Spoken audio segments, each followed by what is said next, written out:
கர்த்தருடைய நாமத்துக்கு மகிமை உண்டாகட்டும். परमेश्वर के पवित्र नाम की तारीफ हो। நாங்கள் பாட்டு படித்த அந்த தமிழ் பாட்டின் பிரகாரமாக என்னில் ஒரு நன்மை இல்லை என்று சொன்ன போல உண்மையாகவே என்னில் எந்த விதத்தில் ஒரு நன்மையும் கிடையாது. जैसे तमिल गीत में हमने गाया कि हम में कोई भलाई नहीं है, हाँ सचमुच हमारे अंदर कोई भलाई नहीं है। உங்கள் அனைவருடைய ஜெபத்தின் மூலமாக கர்த்தர் கிருபை தந்து வருகிறார். आप सभी लोगों की प्रार्थनाओं के कारण परमेश्वर ने मुझे अनुग्रह दिया है। கர்த்தருடைய நாமத்துக்கு மகிமை உண்டாகட்டும். परमेश्वर के नाम की महिमा हो। நாம் யாவரும் இந்த சர்வதேச கன்வென்ஷனுக்கு வந்திருக்கிறோம். हम सभी लोग इस अंतर्राष्ट्रीय सम्मेलन में भाग लेने आए हैं। உலகத்தினுடைய பல பகுதியிலிருந்து இந்த கன்வென்ஷனுக்காக கூடி வந்திருக்கிறோம். संसार के विभिन्न स्थानों से लोग इस सम्मेलन में भाग लेने के लिए आए हैं। இந்த கன்வென்ஷன்ல கூடி வந்திருக்கிறதான ஒவ்வொருவரும் தங்கள் தேவை அறிந்து இந்த கன்வென்ஷன் கூடாக தங்களுடைய தேவைகளை பெற்றுக்கொள்ளும்படியா ஆசீர்வாதங்களை பெற்றுக்கொள்ளும்படியா வந்திருக்கிறார்கள். कई लोग अपने जीवन में कई आवश्यकताओं के साथ आए हैं और उन्हें विश्वास है कि सम्मेलन में आने के द्वारा उनकी आवश्यकताओं की पूर्ति होगी।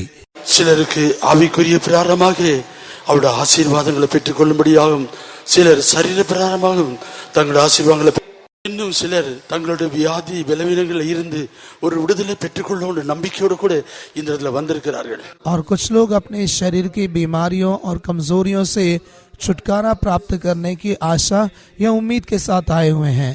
இன்னும் ஒரு சிலர் புதிதாக தங்களுடைய பாவங்கள் இருந்து விடுதலை பெறும்படியாக, தங்களுடைய வியாதிகள் இருந்து விடுதலை பெறும்படியாக, ஒரு சமாதானம், சந்தோஷம், ஒரு ஆறுதலை பெற்றுக்கொள்ளும்படியாக இந்த இடத்துல வந்திருக்கிறார்கள். कुछ लोग अपने जीवन में पाप से मुक्ति पाने के लिए, बीमारियों से शिफा या चंगाई प्राप्त करते हुए अपने जीवन में शांति और आनंद प्राप्त करने की उम्मीद के साथ आए हुए हैं। ஆகையினால் இவ்விதமாக இந்த கன்வென்ஷன் ஆகிய இந்த பரிசுத்த பர்வதத்துக்கு இவ்விதமாக எங்களை யாவரையும் கூட்டி சேர்த்திருக்கிறார். और इस प्रकार हमारे परमेश्वर ने हम सभी लोगों को इस सम्मेलन रूपी अपने पवित्र पर्वत पर एकत्रित किया है। ஏசாயன் புஸ்தகம் 56 அதிகாரம் 7 வசனத்துல வாசிக்கும் பொழுது, यशायाह की पुस्तक उसके 56वें अध्याय के 7वें वचन में जब हम पढ़ते हैं, நான் என் பரிசுத்த பர்வதத்துக்கு கொண்டு வந்து என் ஜெப வீட்டிலே அவர்களை மகிழ பண்ணுவேன். அவருடைய சர்வாங்க தகனங்களும் அவருடைய பலிகளும் என் பலிபீடத்தின் மேல் அங்கீகரிக்கப்பட்டிருக்கும். என்னுடைய வீடு சகல ஜனங்களுக்கும் ஜெப வீடு என்னப்படும். उनको मैं अपने पवित्र पर्वत पर ले आकर अपने प्रार्थना के भवन में आनंदित करूंगा। उनके होम बलि और मेल बलि मेरी वेदी पर ग्रहण किए जाएंगे, क्योंकि मेरा भवन सब देशों के लोगों के लिए प्रार्थना का घर कहलाएगा। நான் என் பரிசுத்த பர்வதத்தை கொண்டு வந்து என் ஜெப வீட்டில் அவளை மகிழ பண்ணுவேன். मैं अपने पवित्र पर्वत पर लाकर उन्हें अपने प्रार्थना के घर में आनंदित करूंगा। என்னுடைய வீடு சகல ஜனங்களுக்கும் ஜெப வீடு என்னப்படும். मेरा घर सब जातियों के लिए प्रार्थना का घर कहलाएगा। சங்கீதம் 122 அதிகாரம் 1 வசனத்துல வாசிக்கும் பொழுது, भजन संहिता 122 के पहले वचन को जब हम पढ़ते हैं, தாவீது ராஜா எப்படி சொல்லுகிறார், राजा दाऊद इस प्रकार कहते हैं, கர்த்தருடைய ஆலயத்துக்கு போவோம் வாருங்கள் என்று சொன்ன பொழுது நான் மகிழ்ச்சியா இருந்தேன் என்று சொல்லுகிறார். जब लोगों ने मुझसे कहा कि हम यहोवा के भवन को चलें, तब मैं आनंदित हुआ। அப்படியானால் கர்த்தருடைய வீடு அல்லது அவருடைய ஆலயம், கர்த்தருடைய ஆலயம் அல்லது பரிசுத்த பர்வதம் என்று சொல்லும் பொழுது இது எவ்வளவு ஒரு மகிழ்ச்சியும், ஒரு விடுதலை பெற்றுக்கொள்றதும், ஆறுதலை பெற்றுக்கொள்றதும், சமாதானத்தை பெற்றுக்கொள்ற அனுபவங்களை காண்கிறோம். यदि ऐसा है तो परमेश्वर का वह पवित्र पर्वत या प्रार्थना का भवन कितना शांति, आनंद देने वाला और साथ ही साथ शिफा और छुटकारा देने वाला स्थान है। இங்கே அதாவது தாவீது ராஜா எவ்வளவு காரியங்களை செய்யக்கூடிய ஒரு மனுஷனா இருந்தாலும் கூட ஆண்டோட ஆலயத்துக்கு போவோம் வாருங்கள் என்று சொன்ன பொழுது நான் மகிழ்ச்சியா இருந்தேன்னு சொல்றார். காரணம், தேவனுடைய ஆலயத்தில் விடுதலையும், ஒரு சமாதானம், சந்தோஷத்தையும், ஒரு அனுபவத்தையும் பெற்றுக்கொள்ளக்கூடியதான ஒரு நிலவரமாக இருக்கிறது. राजा दाऊद एक राजा होने के कारण उसके जीवन में कई काम थे, इसके बावजूद भी वह अपने जीवन में कहता है कि जब मुझसे कहा गया कि आओ हम यहोवा के भवन में चलें, तो वह आनंदित हुआ। उसका कारण ये है कि उसने व्यक्तिगत जीवन में ये अनुभव किया था कि परमेश्वर के भवन में जाने पर कितना छुटकारा और आनंद मिलता है। அவருடைய சர்வாங்க தகன பலியும் அவருடைய பலிகளும் என் பலிபீடத்தின் மேல் அங்கீகரிக்கப்படும் என்று வாசிக்கிறோம். उस वचन में हम पढ़ते हैं, परमेश्वर कहता है कि उनके होम बलि और उनके मेल बलि मेरे वेदी पर ग्रहण किए जाएंगे। உண்மையாகவே கர்த்தருடைய வீட்டை வாஞ்சித்து கர்த்தரிடத்தில் நன்மை பெற்றுக்கொள்ளும்படியாக ஆசீர்வாதங்களை பெற்றுக்கொள்ளும்படியாக வரும் பொழுது உண்மையாகவே அதாவது மனப்பூர்வமாக இந்த பலிபீடத்தில் அதாவது சர்வாங்க தகன பலி என்று சொல்லும் பொழுது மனப்பூர்வமாய் தேவனுக்கு எங்களை ஒப்பு கொடுக்கும் பொழுது நாம் மெய்யாகவே அவரிடத்தில் இந்த ஆசீர்வாதங்கள் விடுதலை நாம் பெற்றுக்கொள்ள முடியும். जब हम परमेश्वर के भवन में आते हैं उस समय में जब हम होम बलि को परमेश्वर के लिए चढ़ाते हैं, होम बलि कहने का मतलब जब हम स्वेच्छा के साथ अपने परमेश्वर के लिए सब कुछ करते हैं तो निश्चय हम आशीष बरकतों को पा सकते हैं. இங்க இருக்கிற ஒவ்வொருடைய நிலவரங்களுக்கு ஏற்ற பிரகாரமாக தங்களுடைய தேவைகளை பெற்றுக்கொள்ளும்படியாக இன்றதில் வந்தது போல வேத வசனத்தில் வாசிக்கிறோம். ஒரு சிலர் தங்கள் தேவைக்காக தேவனுடைய வீட்டை நாடினதும் தேவ சமூகத்தை நாடினதும் பார்க்கிறோம்.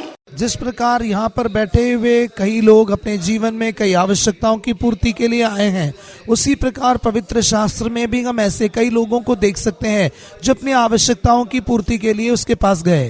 அதாவது தேவனுடைய வசனத்தில் பார்க்கும் பொழுது அவர்கள் பெற்றுக்கொண்டதான தேவனுடைய அனுபவங்கள் குறித்து எழுதப்பட்டதா இருக்கிறது. पवित्र शास्त्र में हम ऐसे लोगों के बारे में देखते हैं जिन्होंने अपने जीवन में जिन बातों के लिए आए थे उन बातों को प्राप्त किया है.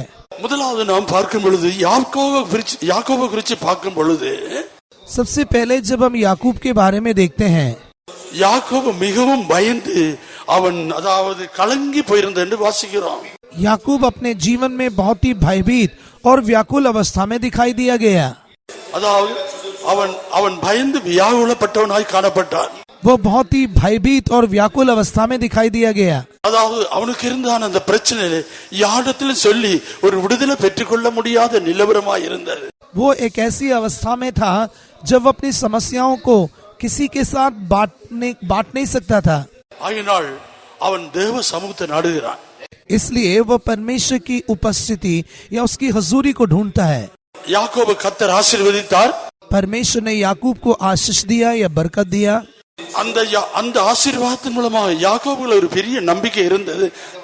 தன்னை கர்த்தர் நடத்துவார், கர்த்தர் பாதுகாப்பார் நம்பிக்கை அவருக்கு இருந்தது. उस आशीष के कारण याकूब के जीवन में एक बड़ी आशा या दिलासा थी कि परमेश्वर उसे चलाएगा और उसे संभालेगा. கோபமா இருக்கிற எல்லாரும் என்னுடைய ஆசீர்வாதத்தை கண்டு அவள் அதாவது மனமிளகி ஐக்கியப்படுவார் எண்ணத்தோடு கூட காணப்பட்டார். केवल इतना ही नहीं, उसके जीवन में ये भी आशा थी कि उसके जीवन में परमेश्वर के द्वारा दी गई आशीषों को देखकर उसके शत्रु लोगों का मन भी बदल जाएगा और वे लोग उसके साथ मेल करेंगे. ஆகினால் அந்த உற்சாகத்தோடு கூட தன்னுடைய சகோதரனுக்கு சொல்லி அனுப்புகிறார், நான் என்னுடைய ஆசீர்வாதங்களோடு கூட உன்னை சந்திக்கும்படியா வருகிறேன்னு சொன்னார்.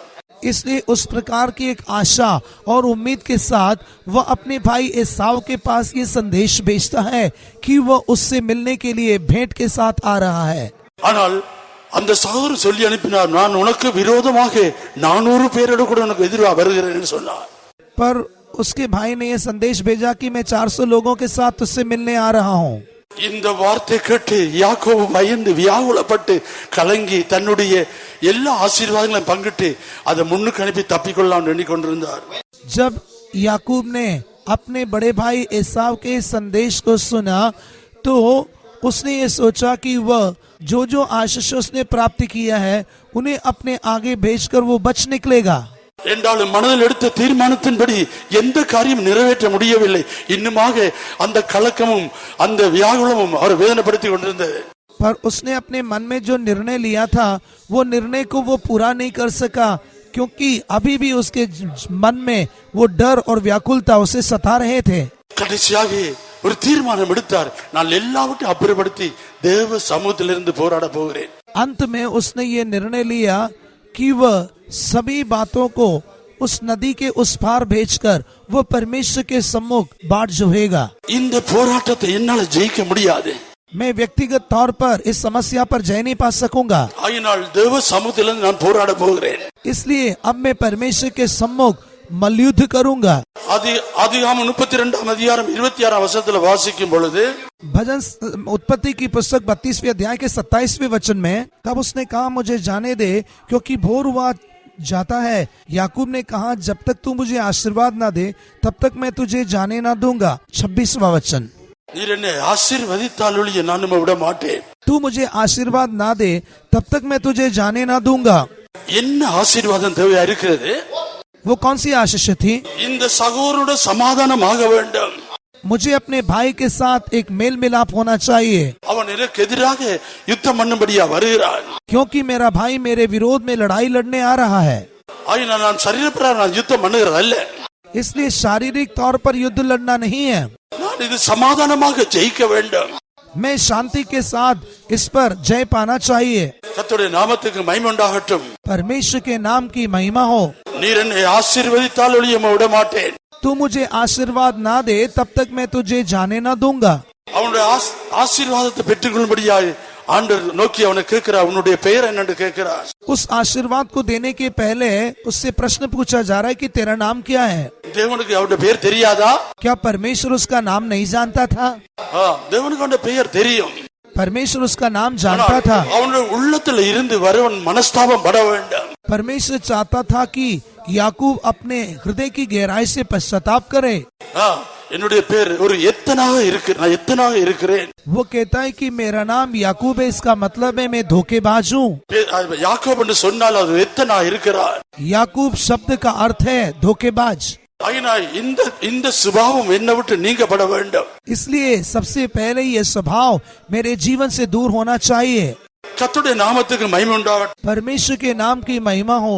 அவன் இவ்விதமாக அறிக்கையிட்ட உடனே அங்கே தேவன் அவனை ஆசீர்வதிக்கிறார். इस प्रकार जब याकूब ने अंगीकार किया, परमेश्वर उसे आशीर्वाद दे रहा है।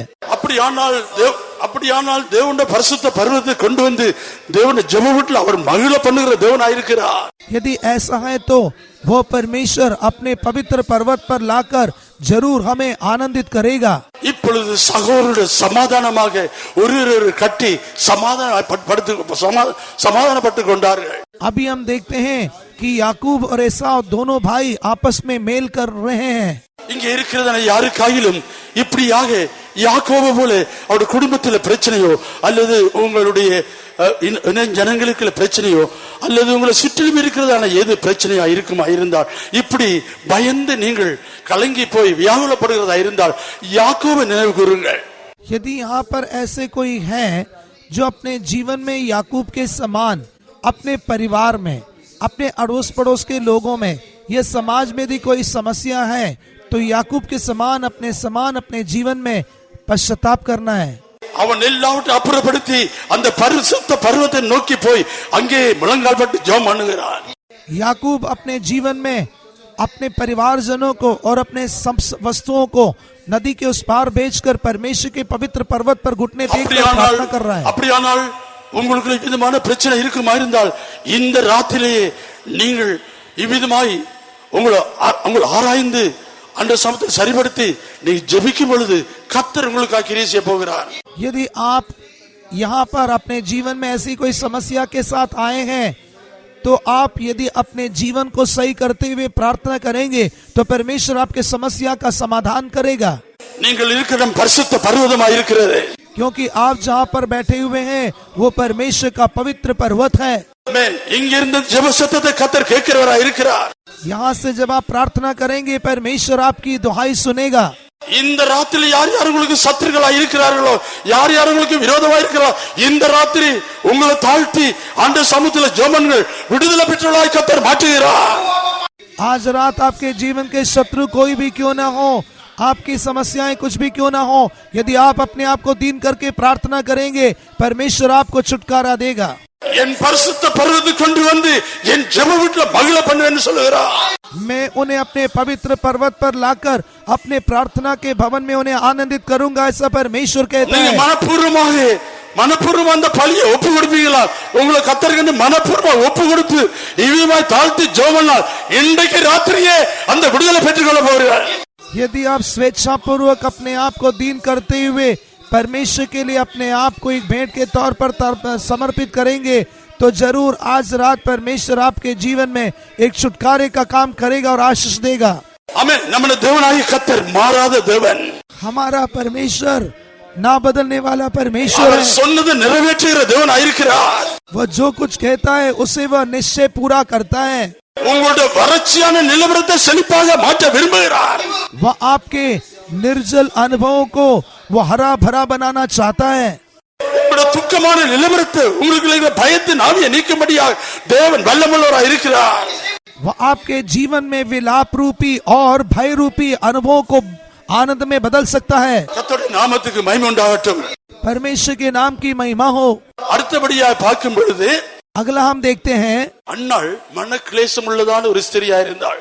हन्ना एक मन में व्याकुल स्त्री होकर दिखाई दे रही है। परमेश्वर के नाम की महिमा हो। அவள் மனக்லேசம் உள்ளதான ஒரு ஸ்திரியா இருந்தாள். वह मन में अत्यधिक व्याकुल थी। அது துக்கமும் அவமானம் நிறைந்ததான ஒரு நிலவரம். वो दुख और निंदा से भरी हुई परिस्थिति में दिखाई दे रही है। 1 சாமுவேல் 1 அதிகாரம் 15 வசனத்தை வாசியுங்கள். पहला शमूएल पहला अध्याय और उसका 15वां वचन पढ़ेंगे। हन्ना ने कहा, नहीं हे मेरे प्रभु, मैं तो दुखिया हूँ। मैंने ना तो दाखमधु पिया है और ना मदिरा। मैंने अपने मन की बात खोलकर यहोवा से कही है। கர்த்தருடைய நாமத்துக்கு மகிமை உண்டாகட்டும். परमेश्वर के नाम की महिमा हो। இங்கே அன்னாள் சொல்றாள், நான் மனக்லேசம் உள்ளதான ஒரு ஸ்திரியா இருக்கிறேன். यहाँ पर हन्ना कहती है कि मैं तो एक दुखिया स्त्री हूँ। காரணம் அவள் விவாகம் பண்ணி சில நாட்கள் ஆகிவிட்டது, அவளுக்கு குழந்தை பாக்கியம் இல்லாமல் இருந்தது. क्योंकि विवाह किए हुए कई कुछ वर्ष बीतने के पश्चात भी उसे संतानों की आशीष बरकत नहीं थी। இதன் மூலமாக அவள் நிந்திக்கப்படுறதும் அவமான வார்த்தையில கேட்கிறதுமாக அவளால் தாங்க முடியாமல் கண்ணீரோடு இருந்து இப்பொழுது தேவ சமூகத்தை நாடி போகிறாள். தேவன் इसके कारण निंदा और अपमान से भरी हुई बातों को या तानों को सुनकर वह एक दुखिया स्त्री होकर वह परमेश्वर के सम्मुख की हजूरी की ओर भाग रही है। இங்கே அவள் ஒரு மனப்பூர்வமான ஒரு பலியை செலுத்துகிறாள். यहाँ पर वह स्वेच्छा के साथ एक बलि चढ़ा रही है। அதாவது தன்னை தாழ்த்தி ஆண்டவர் இப்படி செய்வாரா இருந்தால் அதை நான் அப்படியே நிறைவேற்றேன்னு சொல்லி தன்னை முற்றுமா ஒப்பு கொடுக்கிறாள். वो ये कहते हुए अपने आप को स्वेच्छा के साथ समर्पित कर रही है कि यदि मेरा परमेश्वर मेरी सुनकर ऐसा करेगा तो मैं भी उसके बदले में ऐसा करूंगी। கர்த்தருடைய நாமத்துக்கு மகிமை உண்டாகட்டும். परमेश्वर के नाम को महिमा या இவள் जलाल मिले। இவ்விதமாக தன்னுடைய அவமானத்தையும் தன்னுடைய நிலவரத்தை அறிந்து அவள் கண்ணீரோடு ஜெபித்துக் கொண்டிருந்தாள். இதை பார்க்கிறதான ஏலி இவள் மதுபான மருந்து பரியாசம் பண்ணுகிறான்னு சொன்னான். जब हन्ना इस प्रकार मन में व्याकुल होकर अपने आप को दीन करते हुए प्रार्थना कर रही थी, उस समय में एली ने उससे देखकर एक मजाक की भाव में कहा कि ये तो मदिरा पिए हुए है। கர்த்தருடைய நாமத்துக்கு மகிமை உண்டாகட்டும். परमेश्वर के नाम को அவள் महिमा தன்னை मिले। தாழ்த்தினாள், முற்றுமாய் தாழ்த்தினாள். தேவனே நீர் இப்படியாக எனக்கு இறங்கி எனக்கு உதவி செய்வானால் எனக்கு கிடைக்கிறதான அந்த முதல் பலன் ஆண் பிள்ளை உமக்கே கொடுத்து விடுகிறேன் சொன்னாள். और हन्ना ने परमेश्वर के साथ ये वाचा बांधा, यदि तू मेरी दुआई को सुनकर एक पुत्र देगी तो मैं उसे तेरे लिए ही दे दूंगी। கர்த்தருடைய நாமத்துக்கு மகிமை உண்டாகட்டும். परमेश्वर के नाम को महिमा मिले। குடித்து வெறித்து வந்திருக்கிறான்னு சொன்னதான அதே ஆசாரியன் மறுபடியா ஒரு தீர்க்க தரிசனமாக சொல்லுகிறார், உன்னுடைய விண்ணப்பங்கள் உன்னுடைய ஜெபங்கள் கேட்கப்பட்டிருக்கு, சமாதானத்தோட போ. वो याजक एली जिसने पहले मजाक के तौर पर उससे कहा था कि तू मदिरा पिए हुए है, वही भविष्यवाणी के तौर पर कह रही कि परमेश्वर ने तेरी प्रार्थना सुनी, तू कुशल से जा। கர்த்தர் அவளை ஆசீர்வதித்தார், அவளுக்கு ஒரு ஆண் பிள்ளை கொடுத்தார். परमेश्वर ने उसे आशीष दिया और उसे एक नर बच्चा दिया। இந்த ராத்திரில அநேகர் அன்னால போல இவ்விதமாக ஒரு நிந்தையும் அவமானத்துக்குள்ள போறதான அநேகர் இங்கே காணலாம். हो सकता है यहाँ पर भी ऐसे कई होंगे जो हन्ना के समान अपने जीवन में कई निंदा और अपमानजनक परिस्थितियों से गुजर रहे हैं। கர்த்தரால முடியாத காரியம் ஒன்றுமில்லை. परमेश्वर के लिए कोई काम असंभव नहीं है। அவர் அதிசயமான காரியங்களை செய்கிற தேவன். वो अद्भुत कामों को करने वाला परमेश्वर है। நாம் அன்னாள் இவ்விதமாக தன்னை தாழ்த்தி ஜெபித்தது போல இன்றைக்கு இந்த ராத்திரில இந்த பரிசுத்த பர்வதத்தில் அந்த சமூகத்தில் உங்களை தாழ்த்தி ஜெபமணில கர்த்தர் உங்களுக்கு ஒரு விடுதலை கொடுக்க போகிறார். जिस प्रकार हन्ना ने अपने आप को दीन करते हुए परमेश्वर के सम्मुख प्रार्थना किया, उसी प्रकार यदि आप भी अपने आप को दीन करते हुए घुटने पर रहकर प्रार्थना करेंगे तो परमेश्वर भी आपके निंदा और अपमानजनक परिस्थितियों को बदलेगा। உங்களுடைய நிந்தையும் அவமான நிலையத்திலிருந்து ஆண்டவர் விடுதலை ஆக்குவார். परमेश्वर आपको आपके निंदा और अपमानजनक परिस्थितियों में से छुटकारा प्रदान करेगा। கர்த்தரால முடியாத காரியம் ஒன்றுமில்லை. हमारे परमेश्वर के लिए कोई काम असंभव नहीं है. இன்று ராத்திரி தீர்மானம் பண்ணுங்க. आज रात एक निर्णय लीजिए. தேவனோட ஒரு பொருத்தனை பண்ணுங்க. परमेश्वर के साथ एक वाचा बांधिए. அன்னால போல ஒரு பொருத்தனை பண்ணுங்க. हन्ना के समान एक वाचा बांधिए. கர்த்தாவே என்னை கண் நோக்கி பாரு. हे परमेश्वर मेरी और दृष्टि कर. என்னுடைய கவலை என்னுடைய துக்கத்தை யாராலும் ஆறுதல் படுத்த முடியவில்லை. हे प्रभु कोई भी मेरे दुख और व्याकुलता के समय में सांत्वना नहीं दे पा रहा. உம்முடைய ஆலயத்துல வந்திருக்கிறேன். मैं तेरे भवन में आई हूँ. உம்முடைய பரிசுத்த பர்வதத்துக்கு வந்திருக்கிறேன். मैं तेरे पवित्र पर्वत पर आई हूँ. என்னை நோக்கி பாரு. हे प्रभु मेरी और दृष्टि रखकर. என்னை நிர்பந்தமான நிலவரத்திலிருந்து விடுதலை ஆக்கு. प्रभु मुझे इस दयनीय अवस्था में से छुड़ा ले. கர்த்தர் அன்னால ஆசீர்வதித்த தேவன் உங்களையும் ஆசீர்வதிப்பார். हन्ना को आशीष देने वाला परमेश्वर आपको भी आशीष देगा. கர்த்தருடைய நாமத்துக்கு மகிமை உண்டாகட்டும். परमेश्वर के नाम को महिमा मिले. அடுத்தபடியா பார்க்கும் பொழுது अगला हम क्या देखते हैं? யோபு பலவிதமான சோதனை கூட போக வேண்டி இருந்தது. अय्यूब को कई प्रकार के दुखों में से जाना पड़ा. அவனுடைய சோதனை கூட போன பொழுது எல்லாம் இழந்தவனாய் காணப்படுகிறான். वो ऐसे परीक्षा में से होकर गया कि उसने सब कुछ नष्ट कर दिया. இப்பொழுது ஒரு தனித்த நிலவரத்தில் காணப்படுகிறார். अभी वो एकांत अनुभव में या अकेले अनुभव में दिखाई दे रहा है. யோபின் புஸ்தகம் 42ஆம் அதிகாரம் 4ஆம் வசனத்துல வாசிக்கும் பொழுது अय्यूब की पुस्तक 42वें अध्याय के 4थे वचन में हम पढ़ते हैं, मैं निवेदन करता हूँ सुन, मैं कुछ कहूंगा, मैं तुझसे प्रश्न करता हूँ तू मुझे बता दे. கர்த்தருடைய நாமத்துக்கு மகிமை உண்டாகட்டும். परमेश्वर के नाम को महिमा मिले. கர்த்தர் யோபோட பேச விரும்பினார். अभी परमेश्वर अय्यूब से बात करना चाहता है. இதுவரைக்கும் எல்லா கஷ்டத்தை அனுபவித்து கடைசியா சந்தித்ததான சிநேகிதர் எல்லாரும் அவனுக்கு விரோதமா அவனை குற்றப்படுத்தினார்கள். अभी तक सभी प्रकार के कष्टों को अनुभव करते हुए यहाँ तक कि उसके मित्र लोग भी अभी उसके विरोध में बातें कर रहे हैं. ஒரு ஆறுதல் வார்த்தை பேசுவதற்கு இடமில்லை, ஆறுதலான வார்த்தை சொல்றது இடமில்லை, யாரும் இல்லை. அவனை நிந்தித்தார்கள், அவனை விதமாக தீமையாக பேசினார்கள். शांति और तसल्ली की बातें कहने के लिए अय्यूब के पास कोई नहीं था. सभी लोग उसके विरोध में ही बातें कर रहे थे. ஆயினால் சில சந்தர்ப்பங்களில் சில காரியங்களே அமைதல் இல்லாமல் யோபு நடந்திருக்கிறார். इसलिए ऐसी कुछ परिस्थितियां थी जब अय्यूब भी शांति और तसल्ली के बिना चलते रहा. இப்பொழுது யோபு சந்திக்கிறதான வேளை வந்து விட்டது. अभी समय आ गया जब परमेश्वर अय्यूब की सुधि ले रहा है. யோபு பேசின எல்லா வார்த்தையை கொண்டு தேவன் கேள்வி கேட்க விரும்புகிறார். இந்த கேள்விகளுக்கு பதில் சொல்லு. परमेश्वर जो अभी तक अय्यूब की बातें सुनते रहा, अभी वो अय्यूब से कह रहा है कि मैं तुझसे कुछ प्रश्न पूछूंगा, तू उसका उत्तर मुझे दे. இந்த வார்த்தை கேட்ட பொழுது யோபு, இதுவரைக்கும் நான் காதினால கேள்விப்பட்டேன், இப்பொழுது என்னுடைய கண்களால் காண்கிறேன், ஆகினால் நான் அருவருத்து தூசிலையும் சாம்பலும் இருந்து மனஸ்தாபடுறேன் என்று சொன்னார். इन बातों को सुनते ही अय्यूब ने कहा, मैंने कानों से तेरा समाचार सुना था, परंतु अब मेरी आंखें तुझे देखती है, इसलिए मुझे अपने ऊपर घृणा आती है और मैं धूली और राख में पश्चाताप करता हूँ. இப்பொழுது யோபு அங்கே ஆண்டவரிடத்தில் மன்னிப்பு கேட்டு விடுதலை பெற்றுக்கொண்டார். अभी अय्यूब अपने आप को दीन करते हुए परमेश्वर से माफी मांगकर छुटकारा पा रहा है. யோபு இப்ப விடுதலை பெற்றுக்கொண்டார். अभी अय्यूब ने छुटकारा पा लिया. ஆனால் இப்பொழுது சிநேகிதர் யோபுக்கு விரோதமா பேசினது தேவனுடைய பார்வையில் பெரிய ஒரு குற்றமாக இருந்தது. पर अय्यूब के मित्र अय्यूब के विरोध में बातें करना परमेश्वर की दृष्टि में वो बहुत ही बुरा या अपराध होकर दिखाई दिया गया. கர்த்தருடைய நாமத்துக்கு மகிமை உண்டாகட்டும். परमेश्वर के नाम को महिमा मिले. நான் இங்கே பேசிக் கொண்டிருக்கிறது இந்த ஊழியக்காரர் விசுவாசிகள் புதிய ஆட்களுக்கு எல்லாருக்கும் சேர்ந்து எல்லாருக்கும் உரிதான வார்த்தை குறித்து அந்த வார்த்தைகளை காண்கிறோம். जो बातें मैं आपसे कह रहा हूँ वो यहाँ पर बैठे हुए परमेश्वर के सेवकों के लिए, विश्वासियों के लिए और नए लोगों के लिए भी है. ஆயினால் ஊழியக்காரர் விசுவாசிகள் புதிய ஆத்துமாக்கள் எல்லாரும் பரிசுத்த பர்வதத்துக்கு வந்திருக்கிறோம். इसलिए सेवक लोग, विश्वासी लोग और नए आत्मा सब लोग परमेश्वर के पवित्र पर्वत पर आए हैं. ஆயினால் இப்பொழுது தேவன் யோபனை சிநேகிதரை பார்த்து சொல்லுகிறார், நீங்கள் காலை தெரிந்து கொண்டு போய் யோபிடத்தில் கொடுத்து உங்களுக்காக பலி செலுத்த வேணும்னு சொல்லி சொன்னார். इसलिए परमेश्वर अभी अय्यूब के मित्रों से कह रहा है कि तुम बैलों को लेकर जाओ और अपने मित्र अय्यूब के पास जाओ, वो तुम्हारे लिए बलि चढ़ाएगा। ஏழு காளைகளையும் 7 ஆட்டுக்கடாக்களையும் கொண்டு போக வேண்டும்.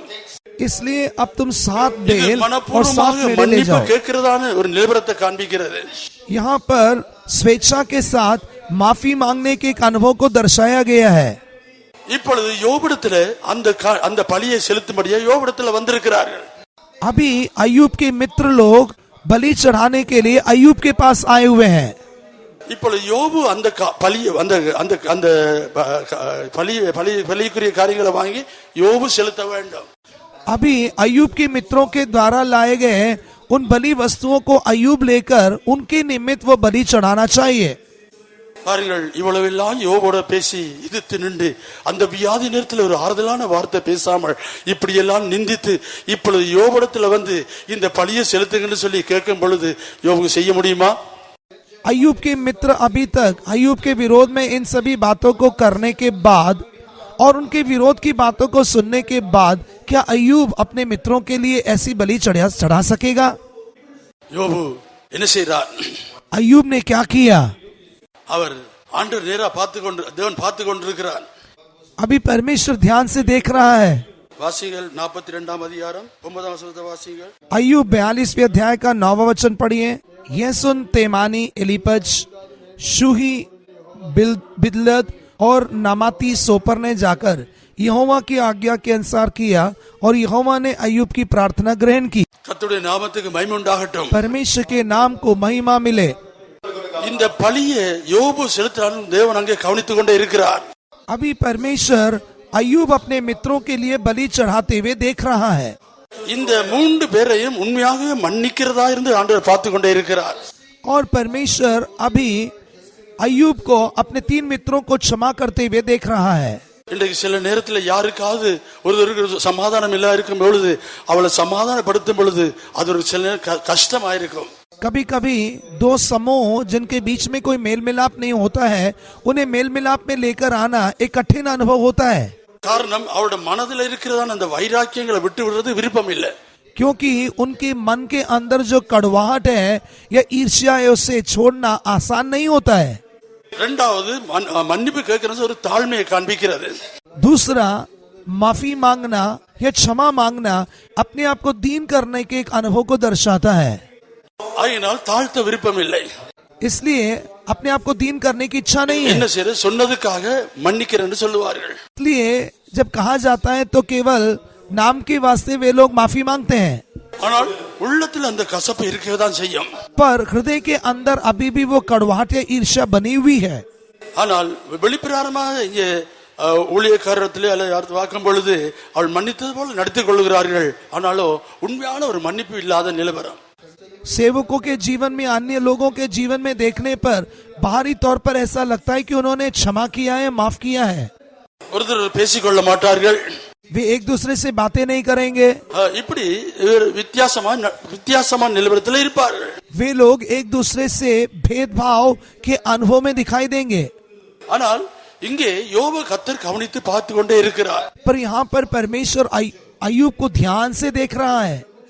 யோபு முறுமுறுக்கிறானா அல்லது எதிர்க்கிறானா ஏதாவது வார்த்தை சொல்றான்னு கர்த்தர் பார்த்து கொண்டே இருக்கிறார். परमेश्वर ध्यान से देख रहा है कि क्या अय्यूब विरोध कर रहा है या कुड़कुड़ा रहा है या क्रोध में आकर कुछ कह रहा है। ஏனென்றா யோபுடைய சிறையிருப்பை மாற்ற வேண்டும். परमेश्वर चाहता है कि अय्यूब की बंधुआई को दूर करे, ஐயா யோபு கவனித்துக் கொண்டே இருக்கிறார். इसलिए परमेश्वर अय्यूब पर ध्यान रख रहा है। கவனித்துக் கொள்ளுங்கள். இன்றைக்கு நீங்க பரிசுத்தவான்களிடத்தில் அறிக்கையிடும் பொழுது தேவன் அதை கவனித்துக் கொண்டிருக்கிறார். நீங்கள் ஒப்புரவாகும்படி, ஒருவருக்கு ஒப்புரவாகும்படி இவ்விதமாக அறிக்கையிடும் பொழுது, மன்னிக்கும் பொழுது தேவன் அங்கே பார்த்து கொண்டிருக்கிறார். इसलिए इस बात पर गौर कीजिए, जब आप परमेश्वर के पवित्र लोगों के सम्मुख दूसरों को माफ करते हैं या अपनी गलतियों को अंगीकार करते हैं तो परमेश्वर उसे बड़े ध्यान से देखता है और सुनता भी है। ஆனால் யோபு ஒரு வார்த்தையும் பேசவில்லை. அதை வாங்கி அப்படியே கர்த்தர் பலி செலுத்தினான். அவன் தேவன் உடனே அவனை பார்த்த பொழுது கர்த்தர் பார்த்து கொண்டுதான் ஒரு வார்த்தையும் இல்லை. உடனே அவனுடைய சிறையிருப்பை மாற்றுகிறார். परमेश्वर ने देखा कि अय्यूब जो है वह विरोध में कोई भी बातें किए बिना, क्रोध में आकर कोई भी शब्द का उच्चारण किए बिना अपने मित्रों के द्वारा लाए गए बलि वस्तुओं को ग्रहण किया और उनके निमित्त बलि चढ़ाया, तब परमेश्वर ने इसे देखकर अय्यूब की बंधुआई को भी दूर कर दिया।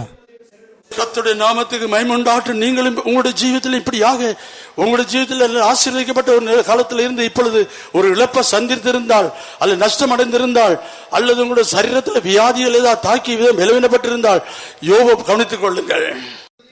परमेश्वर के नाम को महिमा मिले।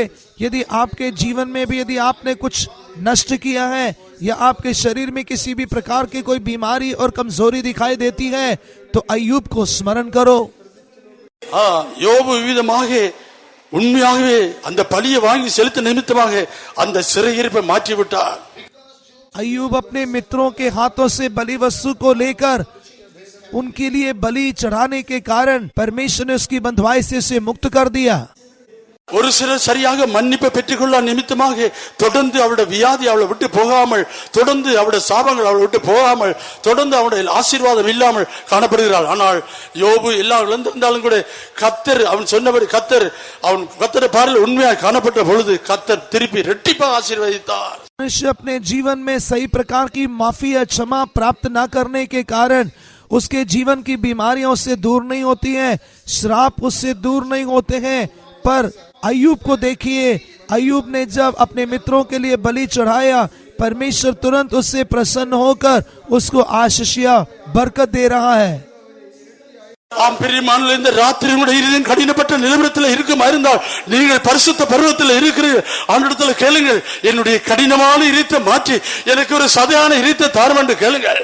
हाँ प्रिय लोगों, यदि आपका हृदय एक कठोर अवस्था में दिखाई दे रहा है तो आप इस बात को समझते हुए कि आप परमेश्वर के पवित्र पर्वत पर दिखाई दे रहे हैं, आप अपने आप को दीन करते हुए परमेश्वर से प्रार्थना कीजिए कि हे प्रभु, मेरा हृदय कठोर है, उस कठोर हृदय को हटाकर मुझे एक मांस का हृदय दे दे। நான் இந்த சிறையிருப்பிலிருந்து மாற்றப்பட வேண்டும். मुझे इस बंधुआई से मुक्त होना है।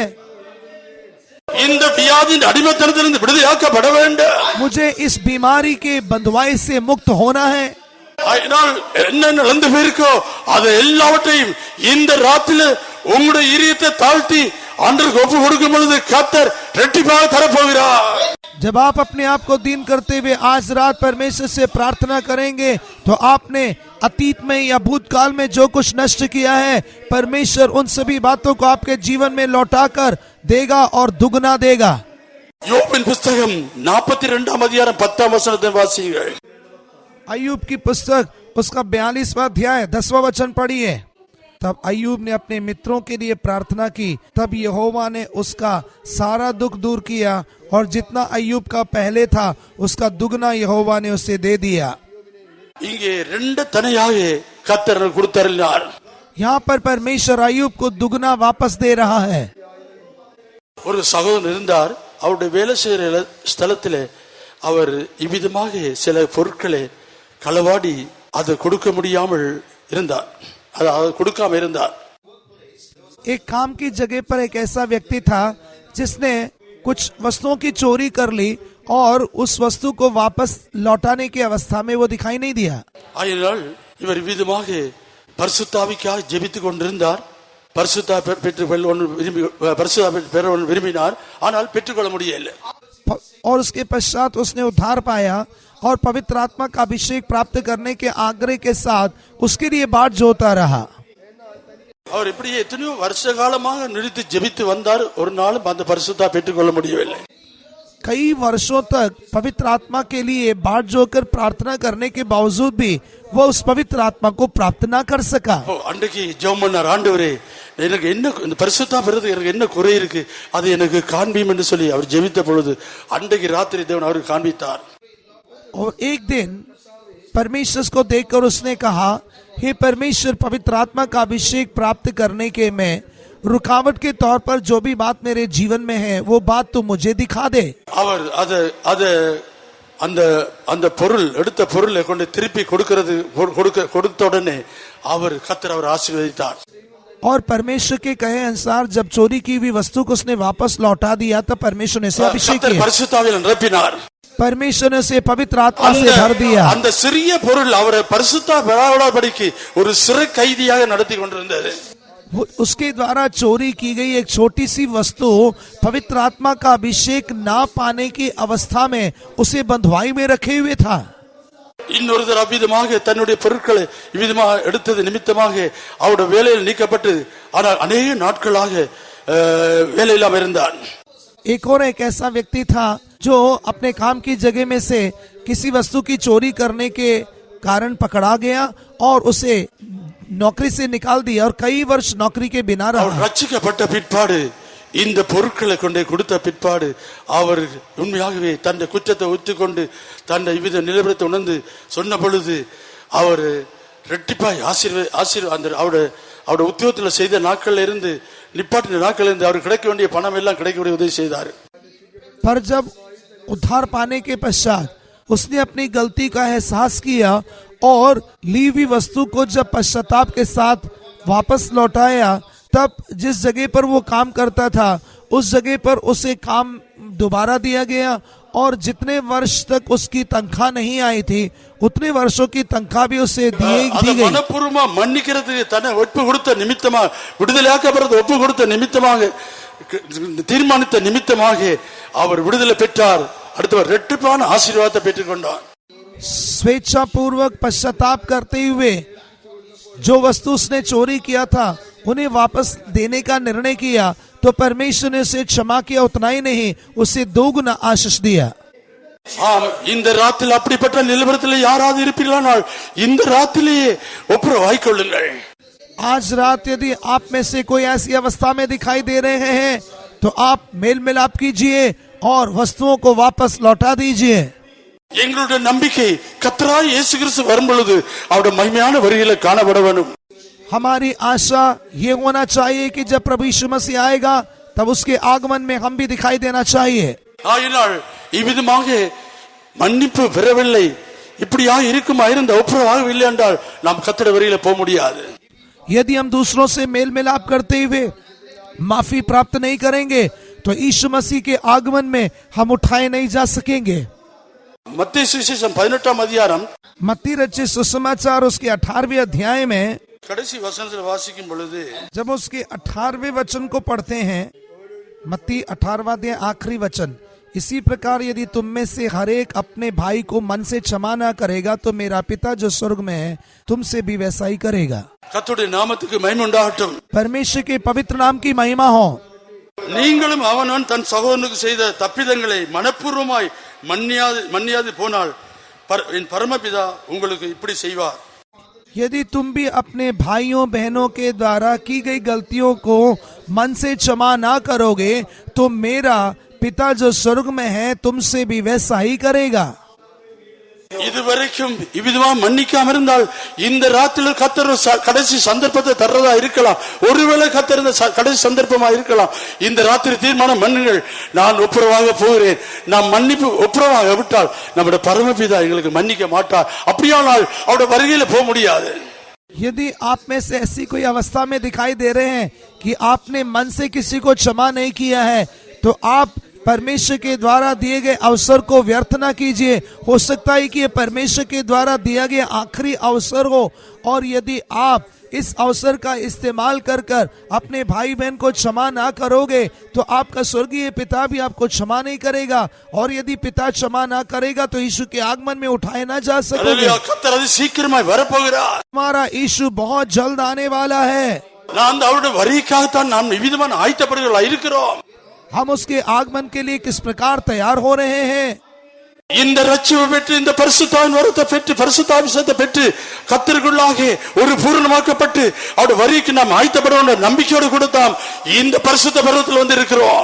उद्धार पाकर पानी का बपतिस्मा लेकर पवित्र आत्मा का अभिषेक प्राप्त करते हुए हम अपने जीवन में आशा में बढ़ते हुए यीशु मसीह के आगमन में जाने की विश्वास के साथ ही इस पवित्र पर्वत में हम लोग इकट्ठे हुए हैं। பிரியமான சகோதர சகோதரிகளே, இந்த ராத்திரியோட நிலவரம் எப்படிப்பட்டதா இருக்கு உணர்ந்து பாருங்க। प्रिय भाइयों बहनों, आज रात आपके जीवन की अवस्था किस प्रकार है उसे जांच कर देखिए। தேவன் கிருபை அளிக்கிற தேவன் ஆயிருக்கிறார்। हमारा परमेश्वर दया करने वाला परमेश्वर है। அவர் கிருபை நியாசத்தில் உட்கார்ந்திருக்கிறார். वो अनुग्रह के सिंहासन पर विराजमान है. நாங்கள் மனஸ்தாபப்படும் பொழுது மன்னிக்கிறதுக்கு ஆயத்தமா இருக்கிறார். जब हम पश्चाताप करते हैं, मन फिराते हैं, तो वो हमें माफ करने के लिए तैयार है. அந்த கிருபாசனத்தை விட்டு எழும்பி விட்டால் அதுக்கு பிறகு மன்னிப்பு கிடையாது. उस अनुग्रह के सिंहासन से उठने के पश्चात कोई क्षमा या माफी नहीं है. ஆம் பிரியமானவர்களே, இந்த ராத்திரி உங்களுடைய இதயத்தை கடினப்படுத்த வேண்டாம். इसलिए आज रात प्रिय लोगों, अपने हृदय को कठोर ना करो. கர்த்தர் பக்கமாய் திரும்புங்க. परमेश्वर की ओर கர்த்தர் फिर பக்கமாய் जाइए. திரும்புங்க. परमेश्वर की ओर फिर जाइए. அழியோடும் கண்ணீரோடும் திரும்புங்க. टूटे हुए हृदय और आंसुओं के साथ फिर உங்களுடைய जाइए. இருதயம் இளகட்டும். आपका हृदय पिघलने दें. அக்கினிக்கு முன்னாக மெழுகுத்திரி உருகிறது போல உங்களுடைய இருதயம் உருகட்டும். आपका हृदय जैसे मोम आग के सामने पिघलता है वैसे கர்த்தர் पिघलने दें. புதிய இதயத்தை தர விரும்புகிறார். परमेश्वर आपको एक नया हृदय देना चाहता है. நீங்கள் மனஸ்தாபப்படும் வரைக்கும் கர்த்தர் கிரியை செய்ய முடியாது. जब तक आप मन नहीं फिराएंगे वो ऐसा नहीं कर सकेगा. ஆயினத்தான் நான் நிக்கிறது தேவனுடைய பிரதான கிருபையா இருக்கிறது. इसलिए मैंने कहा कि हम खड़े हुए वो परमेश्वर की महान எங்களுடைய दया है. பலத்தினாலே எங்களுடைய ஞானத்தினாலே தேவனுடைய பிரதான கிருபையில இருக்கிறோம். अपने बुद्धि और अपने पराक्रम से नहीं, केवल परमेश्वर के फजल से हम खड़े हुए हैं. ஒருவேளை மன்னிக்க முடியாத கிருபையில இருக்குமா இருந்தா இந்த ராத்திரி அந்த கிருபையை பெற்றுக் கொள்ளுங்கள். यदि आपके जीवन में दूसरों को क्षमा या माफ करने का फजल या अनुग्रह नहीं है, तो आज रात उसे प्राप्त कीजिए. கர்த்தருடைய நாமத்துக்கு மகிமை உண்டாகட்டும். परमेश्वर के नाम को महिमा मिले. இவ்விதமாக அடுத்தபடியா நான் பார்க்கும் பொழுது விசுவாசத்தை குறித்து பார்க்கிறோம். अगला हम विश्वास के बारे में देखते हैं. இங்கே யாருக்காதிலும் விசுவாசம் இல்லாவிட்டால் அந்த விசுவாசம் இல்லாவிட்டால் அதாவது இவ்வளவு காலமா ஜெபித்து வருகிறேன், ஒரு விதமான விடுதலையும் இல்லை அல்லது ஒரு விதமான ஆசீர்வாதம் இல்லைன்னு சொல்லிதானே உங்களுக்கு அந்த விசுவாசம் இல்லாத நிலவரம் இருக்குமா இருந்தால் இந்த ராத்திரில கர்த்தர் உங்களுக்கு விசுவாசத்தை படிப்பிக்க விரும்புகிறார். इतने दिनों से मैं प्रार्थना करते आया पर मेरे प्रार्थना का कोई उत्तर मुझे नहीं मिला है. इस प्रकार यदि आपके जीवन में कोई विश्वास की कमी है तो आज रात परमेश्वर आपको वो विश्वास सिखाना चाहता है. அதாவது தேவனிடத்தில் பெற்றுக்கொள்றது விசுவாசம் அவசியமாயிருக்கிறது. விசுவாசம் இல்லாமல் எந்த காரியத்தையும் செய்ய முடியாது. परमेश्वर से प्राप्त करने के लिए विश्वास जरूरी है. विश्वास के बिना कुछ भी नहीं कर सकते हैं. ஒரு மனுஷனுக்குள்ள விசுவாசம் இல்லாவிட்டால் கர்த்தராகிய இயேசு கிறிஸ்து ஒன்றும் செய்ய முடியாது. यदि किसी के अंदर विश्वास नहीं है तो प्रभु यीशु मसीह उनके लिए कुछ भी नहीं कर सकता है. ஆயினதான் அநேக இடங்களில் விசுவாசிக்கிறாயா விசுவாசிக்கிறான்னு கேட்கிறத பார்க்கிறோம். यही कारण है कि अनेक स्थानों में प्रभु यीशु मसीह पूछता है, क्या तू विश्वास करता है या विश्वास करती है. இப்படியாக ஒரு பிள்ளையினுடைய தகப்பன் அவன் தன்னுடைய மகன் தீயிலையும் தண்ணீரிலையும் இவ்விதமாக அந்த உள்ளாத ஆவி அவனுக்கு கொண்டு அலக்களித்து அவனை கொல்லும்படியா பிரயாசப்பட்டது. அவனுக்கு ஒன்றும் செய்ய முடியாமல் இப்படி இயேசுவிடத்துல போய் ஒரு விடுதலை பெற்றுக்கொள்ளாமல் போயிருந்தான். एक व्यक्ति का एक लड़का था और वह दुष्टात्मा से जकड़ा हुआ था और उसे मारने के लिए वो दुष्टात्मा उसे बार बार आग में और पानी में डालता था. और उस लड़के के पिता ने उस लड़के को यीशु के पास लाया. मत्ती रचित सुसमाचार उसका 9वां अध्याय उसके 23वें वचन को जब हम पढ़ते हैं, यीशु ने उससे कहा, यदि तू कर सकता है ये क्या बात है, विश्वास करने वाले के लिए सब कुछ हो सकता है. கர்த்தருடைய நாமத்துக்கு மகிமை உண்டாகட்டும். परमेश्वर के नाम को महिमा मिले. இன்றைக்கு யாருக்காயிலும் இதுவரைக்கும் ஜெபித்து உங்களுடைய ஜெபத்துக்கு பதில் கிடைக்கவில்லை என்றால் இன்றைக்கு இந்த தகப்பன் சொன்னது போல நீங்க சொல்லுங்கள். यदि यहाँ पर ऐसे कोई हैं जिनके अंदर विश्वास नहीं है और सोचते हैं कि अभी तक मैंने जो प्रार्थना की उसका उत्तर नहीं मिला है, तो उस लड़के के पिता के समान आप यीशु से कहिए, விசுவாசம் இல்லாத ஜெபம் அங்கே ரட்சிக்கப்பட முடியாது. विश्वास के बिना की जाने वाली प्रार्थनाओं से उद्धार नहीं मिलता है. ஆயினால் இந்த பிள்ளையின் தகப்பனை இயேசு பார்த்து கேட்டான், நீ விசுவாசிக்கிறாய் என்று கேட்டார். इसलिए इस लड़के के पिता से यीशु ने पूछा, क्या तू विश्वास करता है. அவன் சொன்ன வார்த்தை, நான் ஆனால் எனக்கு அவிசுவாசம் இருக்கிறது, இந்த அவிசுவாசம் நீங்கும்படியாக கண்ணீரோடு ஆண்டவரிடத்துல கேட்கிறான், எனக்கு நீக்கி விடும் என்று சொல்லி கேட்கிறான். उसके अंदर अविश्वास दिखाई दे रहा है, इसलिए वो यीशु से कहता है, हे प्रभु मेरे अविश्वास को दूर कर दे. அவன் கண்ணீரோட மனஸ்தாபப்பட்டு கதறுகிறான், ஆண்டவரே என்னுடைய அவிசுவாசம் என்னை விட்டு நீங்கும்படி எனக்கு உதவி செய்யும். वो आंसुओं के साथ वो प्रभु यीशु मसीह को देकर दुहाई दे रहा है कि मेरे अविश्वास को दूर कर और मेरी मदद कर। இவனுடைய மனஸ்தாபத்தை கண்ட இயேசு பிள்ளையின் கையை பிடித்து தூக்கினார். அதில் அவன் விடுதலை பெற்று சொத்தை பெற்றுக் கொண்டான். उस लड़के के पिता के उस पश्चाताप को जब यीशु ने देखा तो प्रभु यीशु मसीह ने उसको हाथों से उठाया और उसने तुरंत चंगाई पा ली। நாமத்துக்கு மகிமை உண்டாகட்டும். परमेश्वर के नाम को महिमा मिले। இதுவரைக்கும் விடுதலை கிடைக்காவிட்டால் இன்றைய ராத்திரி ஜெபம் பண்ணுங்கள். இந்த பரிசுத்த பர்வத்தில் ஜெபம் பண்ணுங்கள். கர்த்தர் உங்களுக்கு விடுதலை கொடுப்பார். यदि अभी तक आपको छुटकारा नहीं मिला है तो आप परमेश्वर के पवित्र पर्वत पर प्रार्थना कीजिए। आज रात आपको छुटकारा मिलेगा। உங்களுடைய ஜெபத்துக்கு பதில் கொடுக்க போகிறார். परमेश्वर आपके प्रार्थना का जवाब देगा। விசுவாசமுள்ள ஜெபம் பிணியாளியை ரட்சிக்கும். विश्वास की प्रार्थना बीमार को चंगा करती है। Hallelujah hallelujah. கர்த்தருடைய நாமத்துக்கு மகிமை உண்டாகட்டும். परमेश्वर के नाम को महिमा मिले। இன்னும் சிலர் இங்கே வந்திருக்கிறார்கள். அதாவது தங்களுடைய பாவக்கட்டுகளில் இருந்தும் சாபக்கட்டுகளில் இருந்தும் பலவிதமான வியாதியில இருந்தும் சமாதானம் சந்தோஷம் இல்லாமல் இன்றைய வந்திருக்கிறார்கள். अभी भी ऐसे कुछ लोग हैं जो अपने जीवन में पाप, बीमारी, शाप और विभिन्न प्रकार के समस्याओं की बंधुआइयों में आए हैं। அவள் இவ்விதமாக பாவ சாபத்துக்கு ஒரு அடிமையாக மாறப்பட்டு அந்த அடிமை மூலமாக தீய காரியங்களுக்கு ஒரு அடிமையாய் காணப்படுகிறார்கள். वे लोग पाप और शाप के अधीन आने के कारण, उस बंधुआई के कारण कई प्रकार के बुराइयों की बंधुआई में भी वे आ चुके हैं। பாவத்தை செய்ய செய்ய இன்னுமாக பிழையான காரியங்களை இன்னுமாக செய்யறதுக்கு முன்னுக்கு நிக்கிறதான ஒரு நிலவரமாக இருக்கிறது. पाप की बंधुआई के कारण वे लोग अपने जीवन में बुराई करने के लिए आगे दिखाई देते हैं।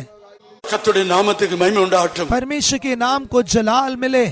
இந்த ராத்திரி நமது ஆண்டவராகிய இயேசு இந்த பரிசுத்த பர்வத்தில் உலாவிக் கொண்டிருக்கிறார்.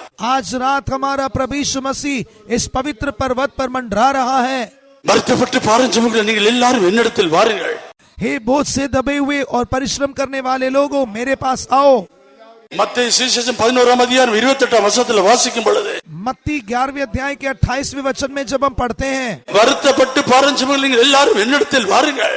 हे बोझ से दबे हुए और परिश्रम करने वाले लोगों, मेरे पास आओ। உங்களுடைய பாவத்தில் இருந்து, உங்களுடைய சாபத்தில் இருந்து, உங்களுடைய வியாதியில் இருந்தும், உங்களுடைய சமாதான சந்தோஷம் இல்லா நிலவரத்தில் இருந்து விடுதலை ஆக்கும்படியாக நமது ஆண்டவராகிய இயேசு அங்கே ஆயத்தமாக இருக்கிறார்.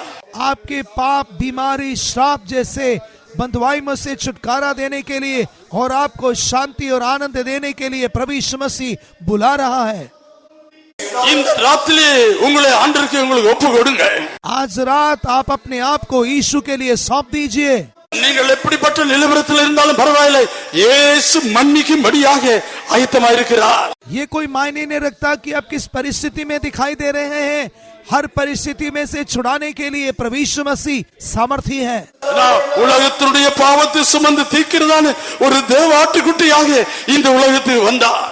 सारे जगत के पापों को उठा ले जाने वाला परमेश्वर का मेमना होकर प्रभु यीशु मसीह इस संसार में आया। பிரியமான இந்த உலகம் தரக்கூடாத சந்தோஷம், விடுதலை, பாவ மன்னிப்பு கர்த்தராகிய இயேசு கிறிஸ்து ஒருவரே தான் முடியும். प्रभु यीशु मसीह की ही सभी प्रकार के पापों से, श्राप से, बीमारियों से छुटकारा देकर शांति और आनंद दे सकता है। ஒருவேளை நீங்க சினிமா சாலைக்கு போகலாம், அல்லது ஒருவேளை மதுபான தருந்து ஒரு விடுதலை பெற்றுக்கொள்ளலாம் எண்ணிக்கொள்ளலாம், ஆனால் அதில் விடுதலை பெற்றுக்கொள்ள முடியாது. आप सोचते होंगे कि सिनेमा घर जाकर कोई सिनेमा देखने के कारण या कोई शराब सेवन करने के कारण शांति मिलेगी, पर सच्ची शांति वहां नहीं है। இந்த ராத்திரி இந்த பரிசுத்த பர்வதத்துக்கு வந்திருக்கிறீங்க. आज रात आप पवित्र पर्वत पर आए हुए हैं। தேவனை நோக்கி கூப்பிடுங்க. परमेश्वर को देखकर आप पुकारिए। இயேசுவே, நான் ஒரு பாவியா இருக்கிறேன், எனக்கு இரங்கும் என்று கேளுங்க. आप यीशु से कहिए, हे यीशु, मैं एक पापी हूँ। லூக்கா சுவிசேஷம் 18ஆம் அதிகாரம் 11ஆம் வசனத்தில் வாசிக்கும் பொழுது, लूका रचित सुसमाचार 18वें अध्याय के 11वें वचन में जब हम पढ़ते हैं, 2 பேர் ஜெபிக்க போனார் என்று வாசிக்கிறோம். 2 व्यक्ति वहां पर प्रार्थना करने के लिए गए। ஒருவன் தனக்கு இருக்கிற எல்லா நன்மைகள், தான் பெற்ற ஆசீர்வாதங்கள், தான் ஒழுங்கா இருக்கிறேன், மற்ற அநியாயக்கார பொண்ணில்லை என்று சொல்லி அவன் நான் தேவனை துதிக்கிறேன் என்று சொல்லி சொன்னார். एक व्यक्ति यह कहकर परमेश्वर की स्तुति कर रहा है या उसकी बड़ाई कर रहा है कि मुझ में कोई भी बुराई नहीं है, मैं अन्याय नहीं करता हूँ। ஆனால் மற்றவன் ஆயக்காரன் என்று சொல்லும் பொழுது அவன் என்ன செய்கிறான்? அவன் தூரத்திலே வந்து மார்பில் அடித்துக்கொண்டு கண்களை மூடி ஆகாயத்தை கண் நோக்கி மேல நோக்கி பார்த்து பாவியாகி என் மேல கிருபையா இறங்கும் என்று கதறுகிறான். परंतु चुंगी लेने वाले ने दूर खड़े होकर स्वर्ग की ओर आंख उठाना भी ना चाहा, वरन अपनी छाती पीट पीट कर कहा, हे परमेश्वर मुझ पापी पर दया कर। லூக்கா சுவிசேஷம் 18ஆம் அதிகாரம் 11ஆம் வசனத்தை வாசியுங்கள். लूका रचित सुसमाचार 18वां अध्याय उसका 11वां वचन पढ़ेंगे। फरीसी खड़ा होकर अपने मन में यूं प्रार्थना करने लगा कि हे परमेश्वर, मैं तेरा धन्यवाद करता हूँ कि मैं और मनुष्यों की नाई अंधेर करने वाला, अन्यायी और व्यभिचारी नहीं, और न इस चुंगी लेने वाले के समान हूँ। 13वां वचन, परंतु चुंगी लेने वाले ने दूर खड़े होकर स्वर्ग की ओर आंख उठाना भी ना चाहा। அவன் மார்பில் அடித்துக்கொண்டு துணியாம் அவன் ஆண்டவரே பாவியா என் மேல கிருபையா இறங்கும், பாவியாய் என் மேல கிருபையா இறங்கும் ஆண்டவன் கதறுகிறான்.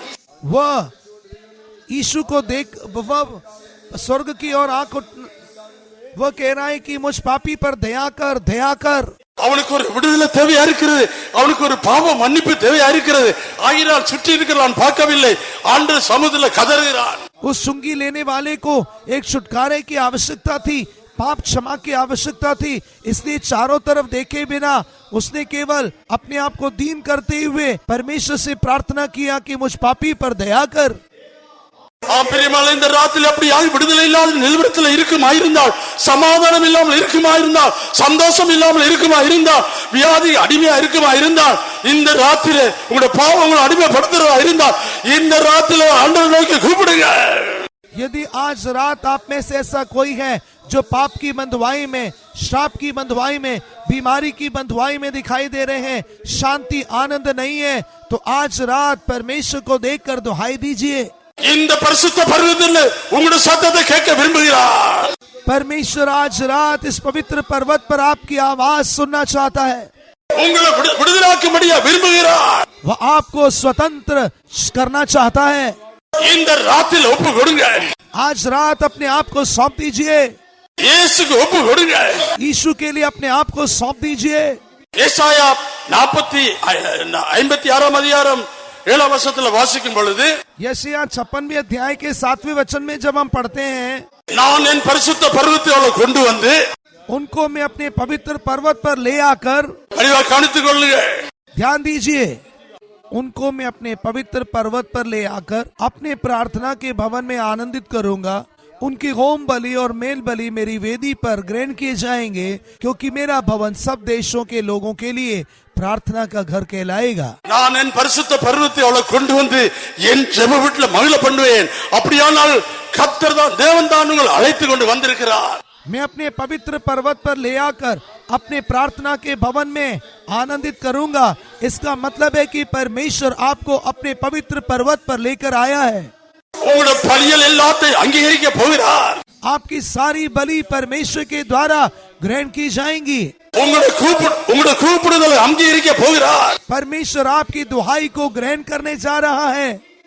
அவன் என் பரிசுத்த பர்வதத்தை கொண்டு வந்து என் ஜெப வீட்டுல அவளை மகிழ பண்ணுவேன். परमेश्वर कहता है कि मैं उन्हें अपने पवित्र पर्वत पर लेकर आकर अपने भवन में उन्हें आनंदित करूंगा। மெய்யான சமாதான சந்தோஷத்தை தர விரும்புகிறார். परमेश्वर आपको सच्ची शांति और आनंद देना चाहता है। மெய்யான விடுதலை தர விரும்புகிறார். वो आपको सच्ची स्वतंत्रता या आजादी देना चाहता है। அந்த அடிமைத்தனத்தில் விடுதலையாக்க விரும்புகிறார். परमेश्वर आपको उस दासत्व या गुलामी से छुड़ाना அந்த चाहता பாதாள है। கட்டிலிருந்து விடுதலையாக்க விரும்புகிறார். परमेश्वर आपको अधोलोक की बंधुआई से स्वतंत्र करना அந்த चाहता है। சாத்தானுடைய அடிமைத்தனத்தில் விடுதலையாக்க விரும்புகிறார். परमेश्वर आपको शैतान की गुलामी से छुड़ाना चाहता है। இயேசு இவ்விதமா பரிசுத்த பர்வதத்துக்கு வந்திருக்கிறார். यीशु इस प्रकार अपने पवित्र पर्वत पर आया हुआ है। இந்த ராத்திரி ஆண்டவரை நோக்கி கூப்பிடுங்க. आज रात उस यीशु को देखकर दुहाई दीजिए। வேத வசனத்துல வாசித்தது போல யார் யாருக்கு என்னென்ன தேவை இருக்குதோ அதுல கேட்டு தேவனத்தில் ஆண்டவரை நோக்கி கூப்பிடுங்க. जिन लोगों के जीवन में अधोलोक के उन बंधनों के समान जो भी समस्याएं दिखाई दे रही हैं, वे लोग अपने परमेश्वर को देखकर दुहाई दीजिए। ஒருவேளை யாக்கோபு போல காணப்படலாம், हो सकता है कि आप याकूब के समान होंगे। அன்னால போல கிளேசம் உள்ளதான ஸ்திரியை போல காணப்படலாம், हो सकता है कि हन्ना के समान दुखिया होंगे। அல்லது யோபு போல எல்லாம் இழந்து நஷ்டப்பட்டவனாய் காணப்படலாம். अय्यूब के समान अपने जीवन में सब कुछ नष्ट किए हुए अनुभव में होंगे। அவள் கத்தர் பக்கமாய் கத்தர் நோக்கி கூப்பிடும் பொழுது அவர் பதிலளிக்க போகிறார். जब इस प्रकार के लोग अपने परमेश्वर को देखकर दुआई देंगे तो वो स्वतंत्र करेगा. இது என்னுடைய பரிசுத்த பர்வதம், ये परमेश्वर का पवित्र पर्वत है, இது என்னுடைய ஜெப வீடு, ये मेरे प्रार्थना का भवन है, இது தேவனுடைய ஆலயம், ये परमेश्वर का मंदिर है. கத்தர் கிரியை செய்ய விரும்புகிறார். परमेश्वर आज रात काम करना चाहता கத்தர் है. பக்கமாய் திரும்புங்க, परमेश्वर की ओर मुड़ जाइए, மனஸ்தாபப்படுங்க, मन फिराइए, மனஸ்தாபப்படுங்க. पश्चाताप कीजिए. எல்லாரும் கண்களை மூடுங்க, सभी लोग आंख बंद कीजिए, எல்லாரும் எழுந்து நில்லுங்க. सभी लोग खड़े हो जाइए. கத்தர் இந்த ராத்திரி உங்களுக்கு கிரியை செய்ய போகிறார். आज रात परमेश्वर काम करने जा रहा है. உலகத்தின் நாலா பகுதியிலிருந்து கூடி வந்திருக்கலாம், संसार के विभिन्न स्थानों से आप आए हैं, உங்களோட பிரச்சனையோடு கூட आप வந்திருக்கலாம், अपने समस्याओं के साथ आए हैं, உங்களோட வியாதியோடு கூட வந்திருக்கலாம், अपनी बीमारियों के साथ, मांदगी के साथ आए हैं, அல்லது பலவிதமான கஷ்டத்தோட வந்திருக்கலாம், कई प्रकार के कष्टों के साथ आए हैं, அல்லது உங்கள் ஆவிக்குரிய ஜீவிதத்தை இதெல்லாம் இழந்தவர்களாய் காணப்படலாம், रूहानी आत्मिक जीवन नष्ट किए हुए अनुभव में आए हैं. அல்லது ஏதோ உங்களை பயமுறுத்தி உங்களை அடிமையெல்லாம் காணப்படுறதா हो இருக்கலாம், सकता है कि कोई बात आपको डराकर बंधुआई में रखे हुए अवस्था में होंगे. அல்லது பாவ ஜீவியம் உங்களை ஆளுகிறதா இருக்கலாம், हो सकता है कि आप पाप में जीवन में होंगे, சாபம் உங்களை ஆளுகிறதை செய்யறதா இருக்கலாம். सांप आपके ऊपर प्रभुता कर रहा होगा. அவன் பரிசுத்த பர்வதத்துக்கு தேவன் கொண்டு வந்திருக்கிறார். परमेश्वर आपको अपने पवित्र पर्वत पर लेकर आया है. கரங்களை வைத்து கர்த்தரை ஜெபம் பண்ணுங்க. हाथों को उठा के प्रार्थना कीजिए. இந்த ராத்திரி நம்முடைய ஜெபத்தை கேட்க आज போகிறார். रात परमेश्वर आपकी प्रार्थना को सुनने जा रहा है, அதற்காகவே இந்த பரிசுத்த பர்வதத்தை கொண்டு और வந்திருக்கிறார். उसके लिए परमेश्वर आपको पवित्र पर्वत पर लेकर आया है, உங்களை விடுதலை ஆக்கும்படியாக. आपको स्वतंत्र करने के लिए. வெட்கப்பட வேண்டாம், शर्मिंदा ना होइए, நீங்க தேவனோட பேசுறீர்கள். आप परमेश्वर से बात कीजिए, உங்களோட தேவைகளை தேவனிடத்துல சொல்லுங்க. अपनी आवश्यकताओं परमेश्वर को बताइए. மற்றவர்கள் கேட்கிறான்னு சொல்லி நீங்க வெட்கப்பட வேண்டாம். दूसरे लोग सुनेंगे ऐसा सोचकर शर्मिंदा ना होइए. தேவன் உங்களுக்கு பதில் கொடுக்க போகிறார். परमेश्वर आपको उत्तर देने जा रहा है. மனப்பூர்வமாய் ஒப்பு கொடுங்க. சீராலாபாலா தீராலாபா स्वेच्छा के साथ सब कीजिए. சீராலாபாலா கதீராலாபாலா கதீராலாபாலா தீராலாபாலா கராரியா. ஹalleluya.